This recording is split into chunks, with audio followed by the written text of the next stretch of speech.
Hi folks, I'm Alan Watt, and this is Cutting Through the Matrix on the 24th of September 2017.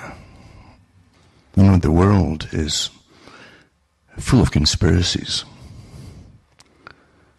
Something you've heard about, of course, and you poo-poo, and you're taught to poo-poo conspiracies because those who are involved in the present-day conspiracies don't want you to believe in them at all.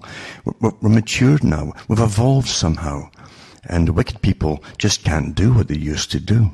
That's what they tell you. But the whole idea of conspiracy is to keep from the public, in other words, the interested parties who will be damaged by the effects of the conspiracy. That's really why they have conspiracies. Conspiracies are often designed to take power away from one group and give it to themselves, those involved in the conspiracies.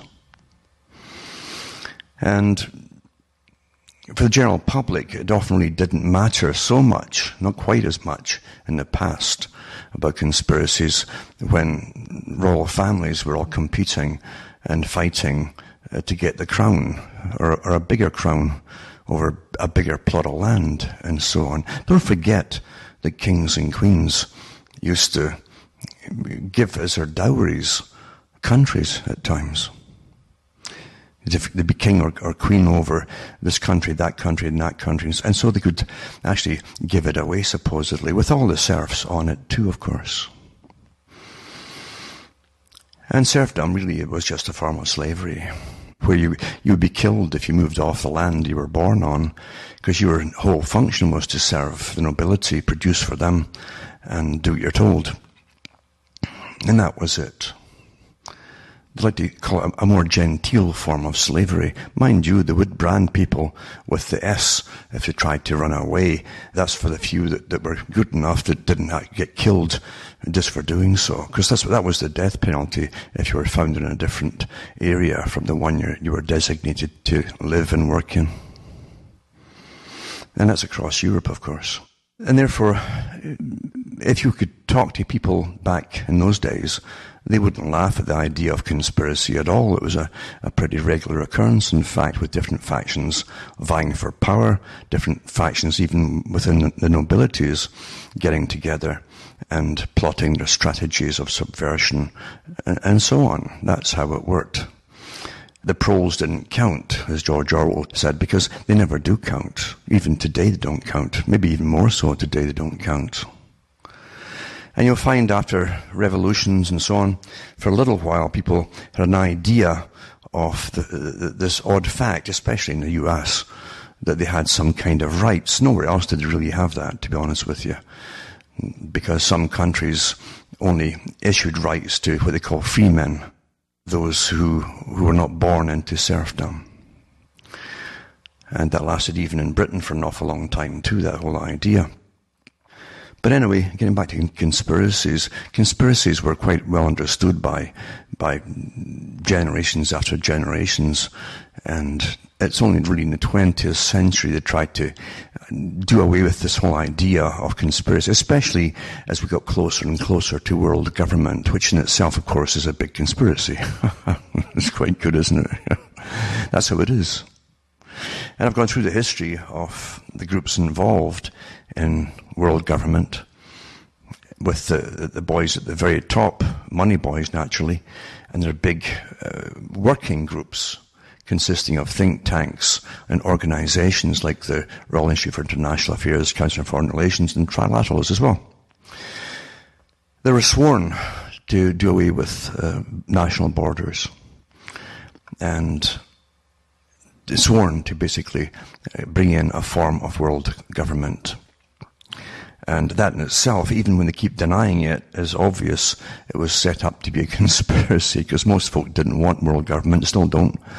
And they can only do it by fear. Getting back to revolutions, as soon as you think you've got some kind of freedom, there are those who immediately want to take it away from you because it gives them power over you. And these kind of people never meet a kind of deal, a financial deal that they disapprove of when it involves themselves. And there's always big money involved in politicians, for instance, that run on certain premises to con and fool the public and then change it all as soon as they get in. There's always a big cash reward with every change of heart. We live through conspiracy after conspiracy today, and it's only open today because, after all, they publish the conspiracies. What does the World Economic Forum have to do with democracy? Nothing. What does the World Bank have to do with democracy? Nothing. What does the IMF have to do with democracy? Nothing. What does the United Nations have to do with democracy? Nothing. They'll use the term often enough to get what they want, but they don't believe in it. The Club of Rome was more open about the whole idea of democracy having served its purpose. And now it's an impediment to get because it stops the real natural leaders of this new system, the scientists and so on, and the multi-billionaires. It stops them from running the world. Their natural calling is to run the world because they have all this money and keep giving themselves more and more power all the time. So it's only quite natural that they should rule the world and tell us how to live, like Bill Gates and all the rest of them in the Lucky Gene Club, as I like to call it. They're not eugenicists, mind you, at least openly to the public, but behind closed doors, and not so much closed, actually, they voice what they really think of the general population. And that's the world we live in, a world run by different factions all working together in specialized areas in one great darn conspiracy to bring in a system that even those, all those involved in media, big media, are handpicked to go along with all this stuff. And they'll poo-poo any idea of it being a conspiracy in the first place. And they think it's wonderful too. I mean, you should also believe in world government, shouldn't you? Really? Really? You know, the only reason that we had all this ability to demand anything from our own governments when we used to have them, which wasn't very long for some countries at all. The only reason we had that is because we could point to more totalitarian countries and say, look, this is what happens with these empire countries. Right down to when the Soviet Union was formed and kept adding little blocks of countries to its already burgeoning bloc. And you could see that it wasn't going so well for all the people who were inside of it, regardless of the propaganda that was churned out there. And it's no different really in the British Empire either. Because what was Britain? What is Britain? What are these names? What do they mean? What do they mean? What does the USSR mean? What does it mean? What does Great Britain mean? Great Britain has done this, Great Britain has done that, Great Britain has declared war. It's a corporation. It is a corporation. It's not, that part is in the open. It's a corporation. But don't you get a bit offended at times and fed up when the corporation includes all of you in its great plans for slaughter and conquest and so on? Don't you get a bit fed up with it? Especially when you're going to pay for it all. You get nothing back except the bill. There's big money to be made in all these wars and so on for the corporations, but not for you. You get nothing, just the bill. And a lot of families too see their children buried early. They go off and fight for it all because they're misled and propagandized and all the rest of it. They're brought up playing all the video games that were created to stop them from growing up and seeing what the world's all about. So yeah, there's a big conspiracy going on. But the Club of Rome, as I say, is more open. And some of their ones are more open now about the fact that's what they want. And that, as I said, democracy, this idea of people having rights within certain boundaries, that's within your own countries, is obsolete. And it's an impediment to getting the big jobs done. Margaret Thatcher said something similar, by the way, to all those adherents of Margaret Thatcher. Margaret Thatcher, remember, the politicians are just like again, getting back to the names that they give nations, corporations.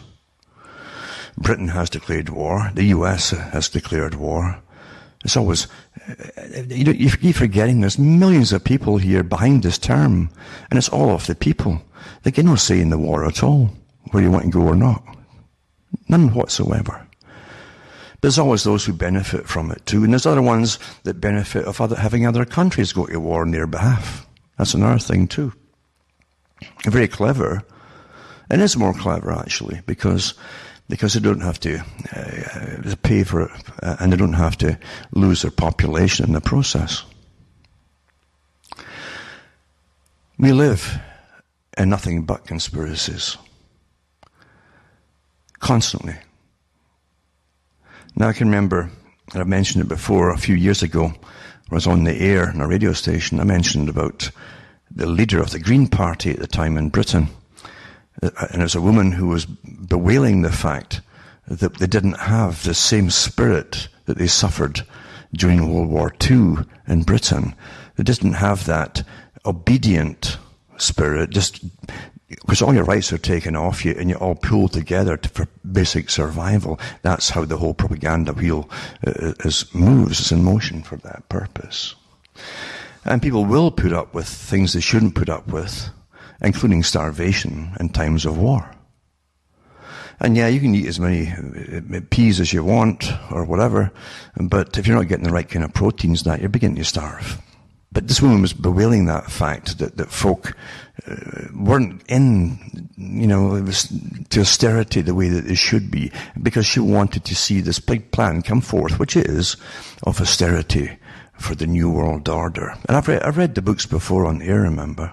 Winners and Losers in the New World Order, by people who are involved in it, and their own books, for goodness sake. There's no, people will laugh at you when you say New World Order, even though you can quote, so you can see here's a newspaper cutouts, or here's a magazine, or here's the book that they publish called the New World Order. Because Joe Public is so propagandized, he's taught to poo-poo whatever the talking heads on television tell him to poo-poo. They have basically handed over their brains to these propagandists called newscasters and so on. We live in a world of incredible deception. Incredible deception. You get something called democracy. As soon as you get it, there are those that must terrify you by threat of war or something to give it all up, all your freedoms and rights up, to save you all. It's always the same story. And if it's not a them over there, wherever over there happens to be at the time, it's like the Club of Rome came up with their big plan, looking for something to unite the world and make folk give up all their rights and be guided and ruled by this oligarchical elite and technocrats. And they hit upon the idea of global warming, famine, drought and the like would fit the bill. That's what they said in their own words. Because that's what they were paid to come up with, a reason, and so a form of warfare. So man was warring against the planet, and that would fit the bill. Quite blatant about it. And it's never stopped yet, and they'll keep doing it too. And they came up with the idea of global warming after the whole idea of the coming ice age had failed. Don't forget that. And don't think because it gets warm for a few years, a little bit warmer, that somehow it's all happening. That their predictions are coming true. Because in the last few years before all this stuff happened, I had nothing but rain here. Rain in the summer. And the summer's very short here. And believe you me, the winters are getting longer with its freezing. And yet you'll get hurricanes coming in, you get tornadoes coming in, and they certainly are whipped along awfully well by the geoengineering projects that are ongoing all the time. And you all know that too, and the superheating of the atmosphere in certain areas with the HARP-type technologies which are everywhere today, not just in Alaska. So this stuff is out in the open to an extent, but they must use whatever weaponry they can to convince the public to give up all their rights and allow, because everything, the whole future, the whole big plan for a managed society, completely managed, birth to death for everybody. The whole plan, as I said before so many, many times, has to be fulfilled in your lifetime as well.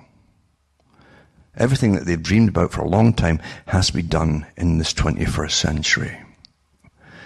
And no more Agenda 21, no more private vehicles eventually. The intermediate step will be these electric ones, which are useless anyway and way too expensive and not meant to last long. And it won't matter. Once you're all crowded into cities, you'll have nothing but, even then, you get limited transportation, public transportation, and then they start dwindling away with it too. They want you stuck in your own little walking area. That's really what they want. And they've talked about it, and they've planned it, and they've debated it. And who's they, them, and all the rest of it? Well, I've talked about the organizations before. There are so many of them, all living off your taxpayers' buck. And lots of the bucks. That's also a reason why they have so many people working for them. It's so darned lucrative. Many of the departments they're throwing up don't even need qualifications. They just want you on board with another official sounding name to fool the public and to churn out the kind of data they want to hear. And I really mean that. It's that blatant. But conspiracies, they don't exist, they say. They don't exist. That's what they tell you. So funny, isn't it, really? Even during the last election in the US, probably the most publicized elections in the world, you had people going undercover into the different parties to see the dirty tricks they came up with. And the left wing was terrible, because the left wing was always the big battering ram used by the global elite. They want, and I've said it so many times, it's nice to hear other hosts eventually parroting what I say, but without, unfortunately, mentioning where they get it from. But that's a different topic again. But getting back to what I'm saying, it's fascinating to watch all these real predictions come true. Only predictions because I read the stuff that they print themselves at the top, and how they do it, and what they plan to do. It's done in such a way to be spread across so many organizations to give you Joe Prohl, the belief that it's overwhelming. That's what it's meant to do. That you can't fight this thing. That's why they have so many organizations churning out their papers and studies on the same things. But where you've got one group churning out a bunch of irrelevant lies and non-facts, or untruths as I like to call them, or 1,000 of them parroting the same things, it doesn't make it any less of an untruth or lie, does it? But what you must do is terrify the public to give up their rights. Just like the Green Party woman said. They were so nice, well behaved, all pulled together, they suffered together, the whole thing, in that time of war. So you give them, as the Club of Rome said, a war on man. Man was the enemy. And don't think it's to do with climate. That's the excuse. Everything's banking on it. That's why they're ready, and they will start jailing people that speak out and say it's all phony. And then if they jail you, you might be getting off lightly, because I think they're going to go a lot further than that. When you realize the money, too, for the big giant corporations are completely on board with this whole thing, because they're going to reap incredible rewards from it all. Well, they don't just sit back and let some little pro upset the apple cart for them. It won't happen. And the whole future of their economies and their fortunes depend on pulling all of this off. I don't think they have any problem pulling it off, because they've been brainwashing the children for years. And you always go, whenever you start brainwashing the children, it's always to do with a big agenda to benefit someone else. Lenin said it, Stalin said it, they all say the same thing: grab the children, indoctrinate them, and they'll be yours for life, no matter what facts point out what they've been taught is all nonsense. It doesn't make any difference at all to them. So we're living through the biggest con of all, and so much is riding upon it. And getting back to what I was saying earlier, we used to hold on to our rights by pointing to the evil empires across the sea, wherever that empire happened to be at the time, or where people were being abused by their systems, etc. We could always point to them and say, look at that, we don't want to be like them. You don't have that now, because the media is global. It's global media. Everybody who gets into the media immediately catches on, as though they didn't know beforehand, though. But they catch on very quickly what they're supposed to say and what they're supposed to think and what not to say. Of course they do. It's in your face. You'll find that we're really rushing ahead now with this big system. Now, when it gets even to the wars, etc., and the rumors of wars, etc., that's why they always have things like that in the Bible, because we always have them. You're always going to have wars. You're always going to have rumors of wars. You're always going to have earthquakes in different places. It's the way of life on this very fragile planet. But they always pull out the book over and over and over again when it suits them to get everybody on board with it. Oh, well, it's God's will that all this is happening. Oh, my goodness, wow. So we better go along with what God wants. And God wants a unified planet under people you might think of as being tyrants. Isn't it rather difficult to tell people who have never been free that they have a freedom? Now, if they have freedom, why are there all these organizations threatening them, terrifying them, worrying them to death to get them to give up that freedom? Do you realize it's an awfully important thing to have? Freedom encompasses lots of other things too, like privacy. The reason that this whole world can rush ahead at the speed it is today is with technology. When the complete invasion of privacy, where everyone is profiled and added to the profile daily. Daily. So important to the big boys. And they know who is a nuisance. They know who can cause trouble. They know the ones that are simply crazy and they can forget them. They know all this stuff. What? But it's awfully important to them, isn't it? Awfully important. To know where everybody is in their headspace. And they can predict where you'll be in 5 years' time in your headspace, at the rate you're perhaps going right now. And you might get nipped in the bud before you become a problem, where you haven't even clued in yet to half the things I've been talking about.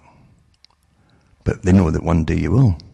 That's how bad it is, and that's why it's all out there. Nothing to do with how much terrorism has been stopped by monitoring everybody's phones, for instance, and all their internet tweets and so on.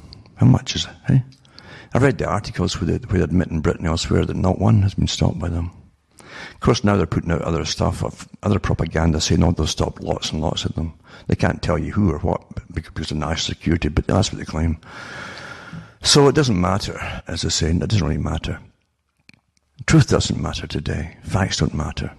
And then you get even into the alternate, what used to be called the alternate media, where people would regurgitate different facts of history, some with definite spins and definite bents as to where they wanted you to go and so on.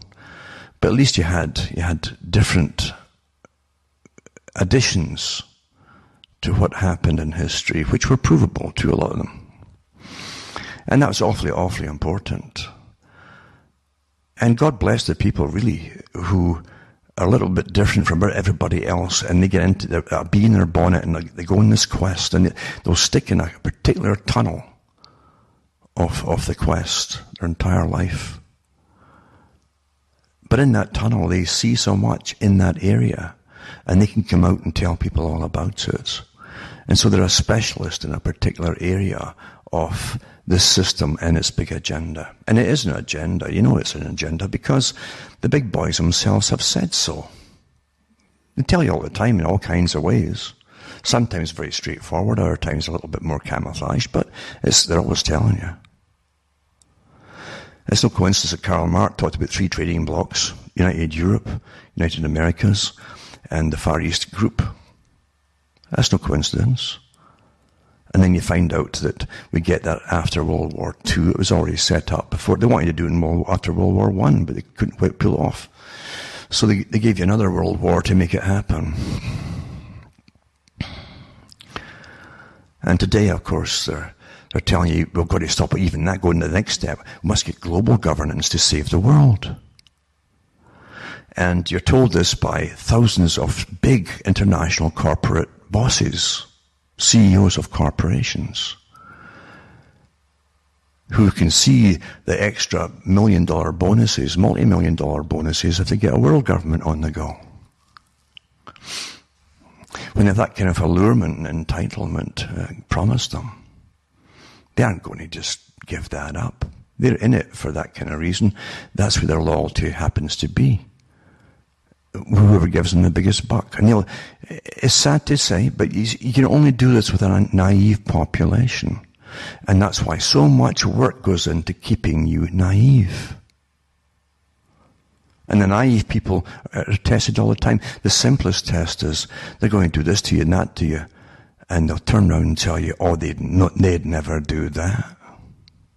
Whoever it happens to be, like the spraying that all countries have done on their own populations with different diseases. And so I've read the articles here from the Department of Defense doing these experiments in Britain and elsewhere in Canada too.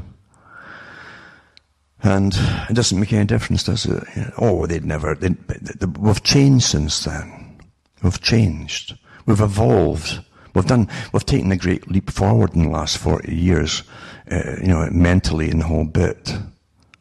That's what the people say. Because they want to, it's too much for them to believe that there's really nasty people at the top running the whole system who really, really don't give a damn about your survival. That terrifies them. And I don't blame them. At all. Not at all. Political parties, to me, are nonsense. Complete nonsense. When the same agenda continues regardless of what party is voted in, then, as Jefferson said, know then you're under tyranny when an agenda continues. An agenda for NAFTA and all the rest of these things, continuous signings, continuous renegotiations, that's what it's all about too. But eventually it's to be complete amalgamation. Each time they come out with this amalgamation thing, and they do this again in real time through MIT and the rest of it, given access to the data and the internet, they'll tell them right away, okay, the folk aren't really responding in a negative way, can continue. But generally we are negative. When we hear this kind of thing, we don't like it at all. So they back off a bit, and then it goes quiet again. Right?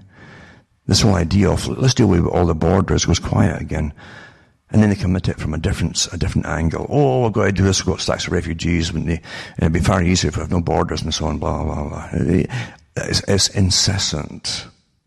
Always incessant. Or we've got to compete with China. Who is kidding who? Huh? The average worker in China couldn't even afford to pay the taxes we pay here. They couldn't afford to even pay the heating costs we have here. Energy costs and so on. How are we going to compete with China? Rubbish. And the thing is, I said it as a joke years and years ago, before they brought the GATT treaty right through to give China all the work, etc. I says the next thing they'll do once they've done all this, and all our factories are in China, is telling us we'll have to compete with them. What a joke. And it turned out to be exactly that, though. Oh, we've got to compete with China. Who's kidding who? Oh, now if we can amalgamate the whole of the Americas, and they've already signed the deals with the Trans-Pacific Partnership. Well, in other words, we can amalgamate with Europe too. Then we can compete with China. Who is kidding who? But they do treat us like fools and dolts, don't they? Don't they really? Don't you get a bit fed up with that? Don't you get fed up with it? These trained, lying prostitutes, they come out and tell you to your face, at least not quite to your face, a bit of glass, and they stare at the camera, that you have to give all your rights and freedoms to save the world. And that you're at fault because you use heat to keep alive in the winter. Tut, tut, tut. Like they don't. But the psychology and the neuroscience and the behaviorist organizations all working against you is pretty phenomenal. Again, using your dollars to get themselves off the big fat paychecks as they try to do you in. And you do get fed up too with these ongoing darn wars, getting back to the wars. Now, we know, for instance, that Trump made speeches before he was elected to different groups and so on, promising this and that and the other. And then they've probably seen them with the latest talk of the United Nations, where he did the good. Remember too, I don't put anything into politicians or heads of state giving speeches at anything, because they read the script that's written for them by other people. We even know who wrote the script for Trump. We know. So I'd be amazed if he didn't pull it off right, because he just had to look right and talk for a few minutes, staring there, because they actually see it in the invisible board there. And then turn to the right and all that, and say the right things. And then the media picks up, because all in cue, because it's all prearranged, the one line dreamed up by the marketing company that came up with it will call the leader of North Korea Rocket Man. And that's all they talk about. Like nothing else was said at this meeting. The meeting basically had a declaration of war against Iran and Syria. The continuation of the neocon agenda with this list is the same continuation, the same list that Wesley Clark talked about and others talked about, and even the PNAC group itself published in the 90s. Same list. And of course they'll demonize the people and nations involved. They always demonize them as though they're the worst thing. Ronald Reagan was good at that. He did the great maneuvering of the big guns from one country to the next, and the evil empire and this and that and the other. It was quite good. And again, written for him by his speechwriters too.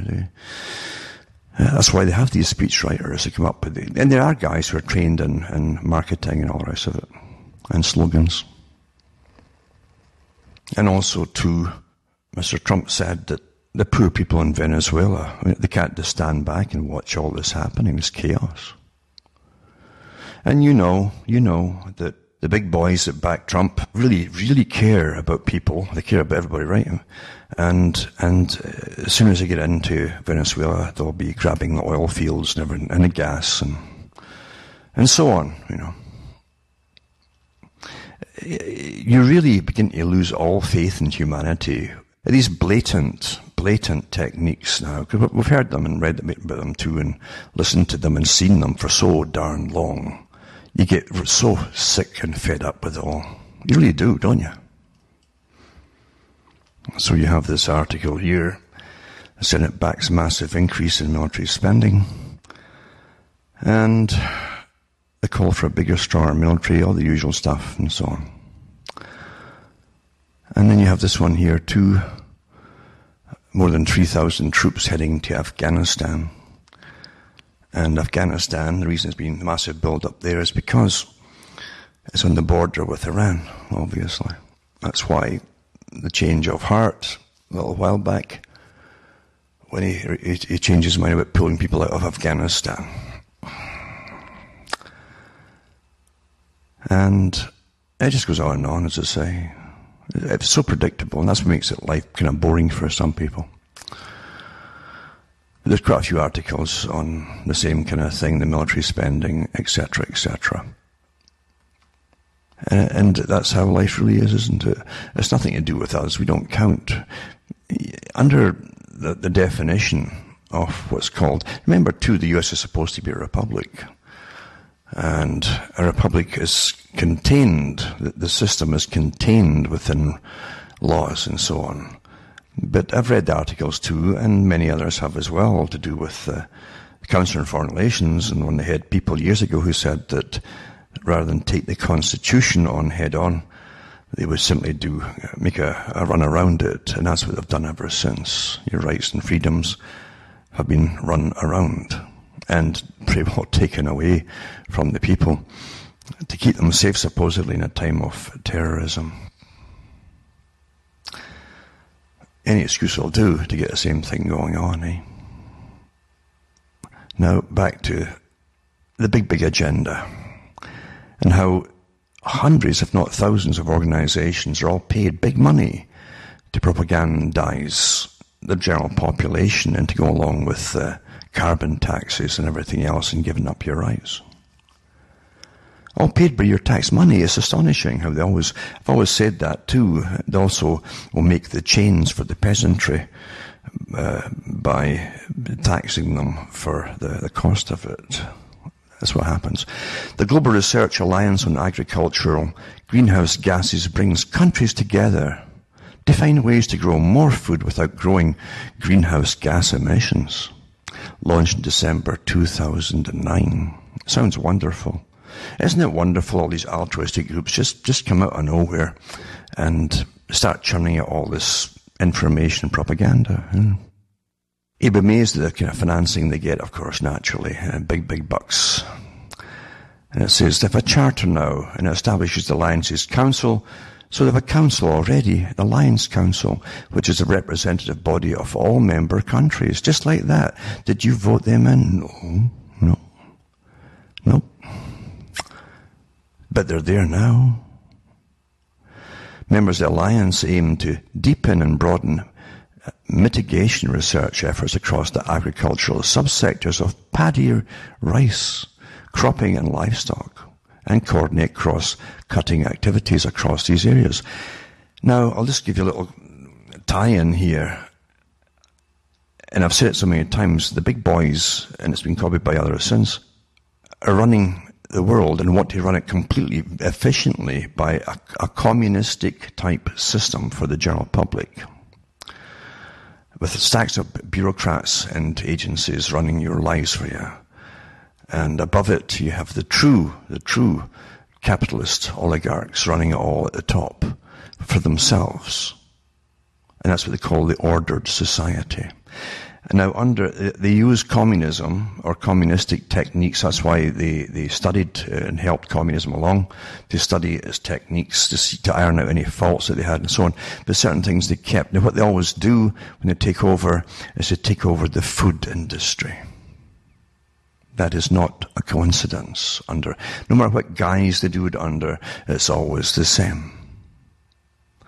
And they'll kick farmers off their lands. Now they're bringing them into corporate farms, and have been doing that for years, massive corporate farms.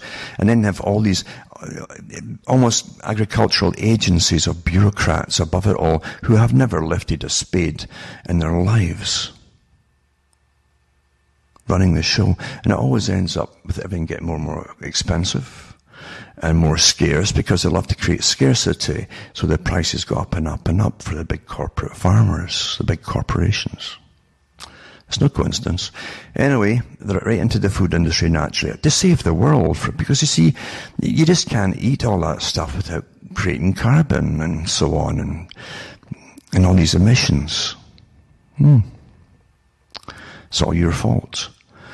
So the reason the Alliance is there, it claims, it plays a vital role in food security. The best food security is for folk to have access to grow their own stuff, and at the very least to have little farms all around them, which we had not so long ago, put out by the governments. They tax them out of existence a little. It says here that sustainable development. There you go, sustainable. Now, sustainable development also means that there's limits to growth, which is also another book by the Club of Rome, the big think tank for the big boys at the top. And what it means is no more factories and so on. And there are limits to growth. It's really the end of all growth. That's what they really meant by it. They're not going to bring your factories back. Not going to happen. Anyway, I'm going to give you a stack of PDFs to do with carbon management journals and so on and all the rest of it. But they do put out these tenders to different organizations to do studies for them and to do work for them. And of course, those who take the tenders know exactly what the big boys want to hear, and they'll do their surveys, etc. And they'll spin it in a way that'll keep the boys happy at the top, so they can read the surveys off to the general public, little bits and bytes on the newsreels. But it's to do with data, big data they're calling it now, for beef and dairy, understanding the effects of variations in individual animal production on greenhouse gas emissions. And they give you details on this. This is tendered out to the organizations to do these surveys. The general public are not involved. In fact, they don't even want the public to know about these things, because they're using your tax money for all, of course, too. And it said that it's got the reference number to it, to big data, and the opening and closing dates for it. And it's got requests for proposals and tender coverage on behalf of procurement agent, it says. And it gives you the categories of land and soil management. The region here is New Zealand, but they have them across all the countries. Canada's got them all, we all have them all. And they even tell you what qualifications you need and all the rest of it, which is awfully interesting, you see, because remember, this is tendered out to people who are in the know, who are really the parasites who live off the taxpayer, with one survey after another. That's pretty well what they do. And so it says pre-qualifications required are, guess what, none. How about that, eh? And it gives the contact that you get in touch with and so on. And it seeks to procure a research project to support and extend the work of the Global Research Alliance on agricultural greenhouse gases. Specifically, its livestock research group. The project title is Big Data for Beef and Dairy, Understanding the Effects of Variation on Individual Animal Production on Greenhouse Gas Emissions. Now, remember, the agenda too is to cut back on all meat production for the general public. And they're not kidding where they talk about substitutes for meat, right down to having you eat insects and locusts and crickets and stuff. Because they're going to bring you into, again, remember what that woman in the Green Party said a few years ago. The same circumstances under a total war situation, where you'll put up with anything, right down to starvation level diets. Remember that. Don't forget that. Anyway, when I put up, as I say, their PDFs, there's a stack of them. Carbon footprinting of New Zealand, lamb, and UK Parliament emissions from crops. Because they're all involved in it too, and DEFRA too, from Britain's involved in it. Global Research Alliance one, this particular one I'm talking about here, and so on. There's stacks of data that they give out to their members to fill out screeds and screeds of blips and bytes and all that on computers and then regurgitate it back to the general public, which means you got to tighten your belt and you can't go on like that and stop eating meat and all the rest of it under the guise of saving greenhouse gases. And it is a guise. It is a guise. But I will put it up, all this stuff, tonight. It really is interesting. And then again, to the Department of Environment, Food and Rural Affairs, which is DEFRA, the government department responsible for environmental protection, food production and standards. When you have your governments involved in food production, it generally means the opposite is food reduction. Anyway, agriculture and fisheries, etc., and rural committees in the United Kingdom of Great Britain and Northern Ireland, Concordats, set out agreed frameworks for cooperation between it and the Scottish Government, Welsh Government, Northern Ireland Executive, etc., etc., etc. Another one too is to do with beef, cattle and sheep carbon footprint. Ties right in with it. And I'll put that up too, because as I say, it's all your protein sources they're going after big time, under the guise of saving the world, because it's a guise, remember. They want to reduce the population drastically. Scientists go after the media for highlighting a study showing the Intergovernmental Panel on Climate Change models were wrong, it says. A climate model expert, imagine having an expert in a climate model, told the Washington, it's kind of like someone who's doing astrological charts and conjunctions of this and that and the other thing will cause blah, blah, blah, blah, blah. That's really what it's like. The Washington Post, there would be extra eyes really scrutinizing a new study claiming climate models predicted more global warming than has been observed this century. And he was right. Climate scientists have ruled to criticize a study published in the journal Nature Geoscience, which found that less warming in the early 20th century suggests a slightly easier, though still difficult, ability to meet the goals of the Paris Accord. So if they don't go along with the full agenda and they come out with stuff that doesn't mesh with it, they're told to turn as one big unit and criticize them, put them down. That's really all it means. Because remember, the whole agenda for social change hangs on this. This is the big plan. This is the excuse they came up with. The excuse they came up with, remember. A new study, it says, another major study confirms the IPCC's climate models were wrong. I'll also put up this on the Paris Agreement to open the debate on whether limiting warming to 1.5 degrees centigrade is compatible with current emission pledges and a warming of about 0.9 degrees centigrade. And it goes on and on and on. This is the kind of stuff they know the general public are not going to read. And that's what they count on. That's why it's such a bureaucraties rubbish. Now, China, Canada and the EU and partners push forward on the Paris Climate Accord. They tax you into the dirt, basically.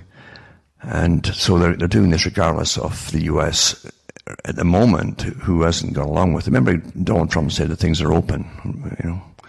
He hasn't squashed them. He just says he's got to keep support back home for the wars that are coming up. He's got to keep some support in the meantime. That's politics. This little oddity here, perhaps I don't know how odd it is actually, but I snuck it in here. Miami-Dade mayor, no code enforcement for next month after warning notices given following Irma. So as soon as the hurricane was through, out come the cops with their code enforcements. No kidding you. Here you are, people literally soaking wet the whole thing and watching bits of their houses floating away and all the rest of it.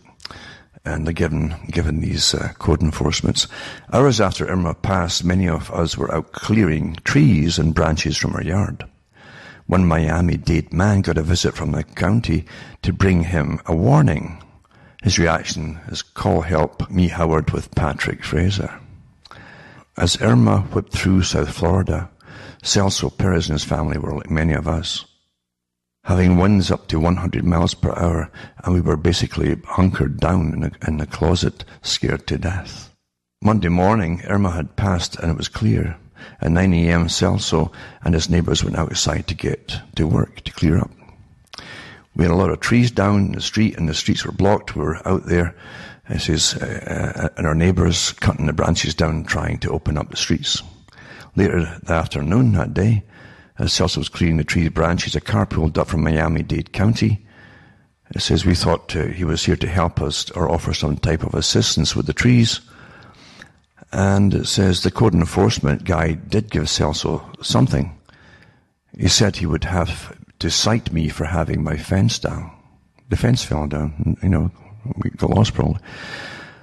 The warning was slapped on the part of the fence still standing. Celso is a very calm guy. His reaction was this. See, I laughed and I thought he was joking. He was kidding. You're kidding, right? We just had a hurricane 6 hours ago. No, I'm not kidding. I have to cite you for this. He says, I just laughed. Okay, whatever, knock yourself out. He was told he was given the warning because the fence Irma knocked over made it easy to access his pool and he needed to fix it. Celso Perez says, which I could not do that day because all the stores were closed. I mean, this is the hurricane going through, right? It's not like I can go to Home Depot and find some temporary barrier. The code enforcement officer told me he would write up a report and be back to check on him. If my fence had not been put back up when he came back, he would have to write me a fine or fine me for that. Anyway, apparently the mayor not popped out and getting his complaints and told them that nothing will happen for 30 days or something.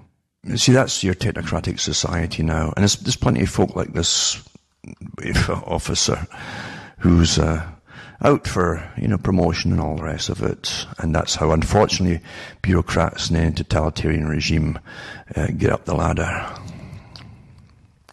Now, this is an article. I've mentioned many statements from the big foundations themselves that come up with the whole idea for the con of global warming and climate change and carbon and all the rest of it. And this article was actually, I think, printed in Forbes magazine back in 2013, where it first appeared. But it says global warming was never about climate change. Climate change policy is about how we redistribute de facto the world's wealth. IPCC official Ottman Edenhofer. That's what he said. That's the facts of it, folks. For the far left, that's what they're told to believe in. But for the boys that run the far left, they know it's about really managing the whole planet and plundering it too. And they have no intention of helping anybody except themselves. And it says that President Obama has put salvation from dreaded climate catastrophes on his action agenda, hot list, etc., etc. And it says that sort of scary presidential prognostication isn't new, meaning that, oh, you've got to give up all your rights and freedoms to save the world, yeah.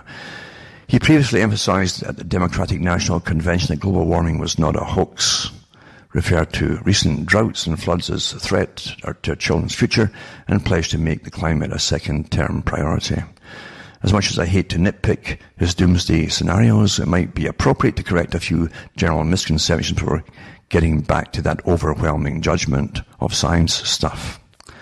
Regarding wildfires, for example, the numbers since 1950 have decreased globally by 15%. According to the National Academy of Science, they will likely continue to decline until around mid-century. As for those droughts, a recent study published in the letter of the journal Nature indicates that globally there's been little change in drought over the past 60 years. And as the UN Climate Panel concluded last year, some regions of the world have experienced more intense and longer droughts, in particular in southern Europe and West Africa. But in some regions, droughts have become less frequent, less intense, or shorter, for example, in central North America and northwestern Australia. Remember, it's only now, because this is the agenda, that they keep telling you about these things when anything happens, even minor things, to make it seem that it's catastrophic in nature. But we've always had these things happen. And it's talking too about global hurricane activity, measuring total energy, accumulated cyclone energy, they call it, is actually at a low not encountered since the 1970s. You can also get the link towards that as well.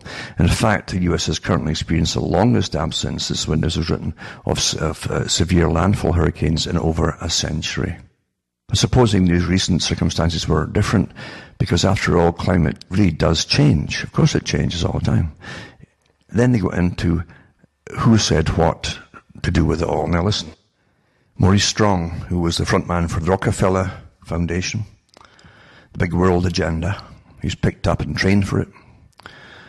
It says here, remarks offered by Maurice Strong, who organized the first United Nations Earth Climate Summit in Rio de Janeiro, Brazil, revealed the real goal. He says, we may get to the point where the only way of saving the world will be for industrialized civilizations to collapse. Remember, again, too, it was part of the Club of Rome that came up with the idea, and they said, too, that limits to growth was the end of all industry, etc., etc.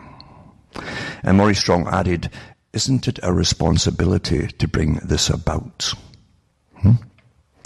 This is the guy who had all the countries sign on to this. It tells you all about your leaders, doesn't it? Former U.S. Senator Timothy Wirth, then representing the Clinton-Gore administration and U.S. Undersecretary of State for Global Issues, addressing the same Rio Climate Summit audience, agreed. He says, we've got to ride the global warming issue.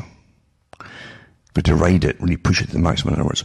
Even if the theory of global warming is wrong, we will be doing the right thing in terms of economic policy and environmental policy.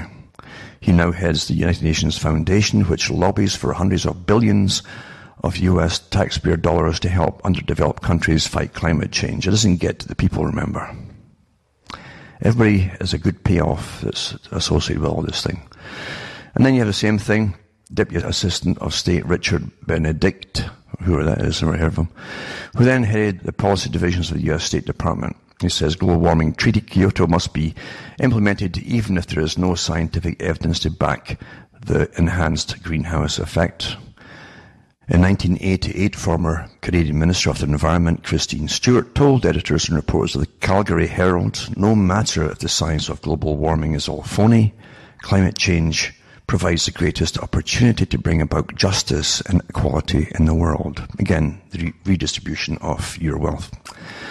In 1996, former Soviet Union President Mikhail Gorbachev, who was brought over to the US and given the Presidio as his base for his big charitable organization of Sovietized brainwashing, basically, into the same agenda. He emphasized the importance of using climate alarmism to advance socialist Marxist objectives. It says the threat of an environmental crisis will be the international disaster key to unlock the new world order. This is his words, not mine.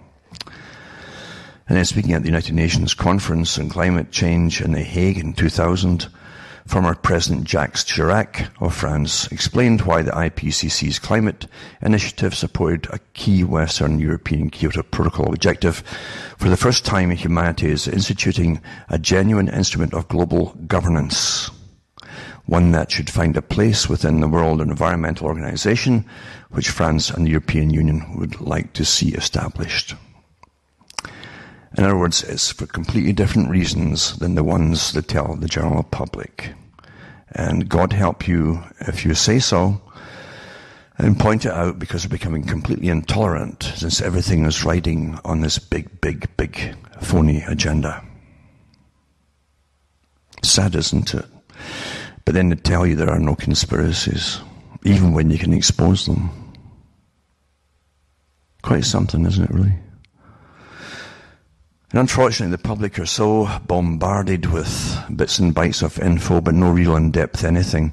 And apart from that, they can't really hold their attention for long on something like this. They have been trained to leave all these things to their betters, folk who come out of special rooms and who somehow just appear there to manage their lives. And they're being taught this deliberately, not to be involved and not to participate in managing their own lives or the future for themselves or their children. That's what they're being taught. Remember what the Club of Rome said, democracy is too cumbersome now. It's an impediment to progress. And Maggie Thatcher also said much the same in a sense. When she left politics, she was suddenly initiated into the big Royal Institute of International Affairs group. And she said, I belong to a group now which is comprised of high-level bureaucrats, high-level leaders, ex-leaders of countries who all know each other, and we can get the big jobs done without having to go through Parliament to get approval, etc. That's what runs the world. And for those who do care and those who are awake, don't worry, don't kick yourself when you can't get through to other people. Remember, the primal objective really is for you yourself to understand things. That's an achievement in itself. That's an incredible achievement. If you've got the ability and you've come to the stage where you can really, really understand what's happening, that's since all the odds were to prevent you from childhood onwards from ever learning this stuff. Quite something, eh? So, I'm Alan Watson from Ontario, Canada. It's good night. And may your God or your gods go with you.